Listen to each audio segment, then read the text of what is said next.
Hello guys, today I'm going to talk about this stopwatch app that I made. So as you can see, there's a simple stopwatch app. Here we have a timer and here we have three buttons. So if I click on start, the timer will start, and if I click on stop, the timer will stop. And if I click on the start button again, the timer will resume. And if I click on reset, then this whole stopwatch countdown resets. So we'll just look at the code. So as you can see guys, this is the stopwatch app that I have. I have this simple HTML file. In this file, I have this stopwatch div, which is a container div for all the elements that I have. And in this container div, I have this timer div, which contains the stopwatch timer. Okay. And I also have this actions div, which contains all three buttons, basically to start, stop, and reset the stopwatch. So let's quickly check this CSS file that I have. I have given the display flex to the body because I wanted to make this stopwatch div in the center of the page. And in the actions div, I am styling every button and I'm making them circular by defining this property border radius 50%. And I also have given this transition and its name is transform, which will run for 0.5 seconds. And on the hover of the button, this transform animation will be called, and in the transform animation I have defined this scale 1.25, which basically means that the buttons will grow in size up to 1.25 of its original size.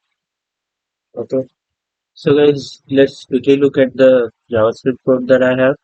So on click of the start button, this start function will be called, and in this start function I have a set interval which basically will call this stopwatch function every second. That's what this interval is doing. So this stopwatch function, which will be called on every second, it basically updates three variables: hour, minute, and second. So every second, this second will increase by one, and when the second's value is greater than 59, basically it means that it has become 1 minute. And so at that time we'll update the second value to 0 and we'll do a minute plus this, which increase the minutes value. And when the minutes value becomes greater than 59, which means 1 hour has passed, so we'll update the hours value and we'll reset the minutes value. And this piece of code is what it's doing is so basically if the hour or minute or seconds value is lesser than 10, so we are just appending 0 in front of the value. Basically, if it is 1 o'clock, so it will show 0, 1, not 1. And we just setting the timer on the HTML. So when we click on the stop button, this stop function will get called, and it is doing just clearing the interval because we have to stop the time.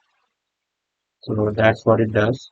And we also have this reset button, reset function, which will get called when the reset button is clicked. So we are also clearing the interval at this point, but we are also resetting the hour, minute, and seconds value to 0 and then showing it on the front end. This step is very important, resetting the values to 0. Otherwise, if you click on reset, then it will show 0, 0 at first, but when you click on start again, it will start from the previous counter where it was. Like if previously it was stopped at like 17 seconds, so it will start again from there. So this step is very crucial. So yeah, that's all. It's a very simple and simple app, but still you can learn from it. I have hosted this app on GitHub as well as on Firebase as well. So I'll paste the link in the description below.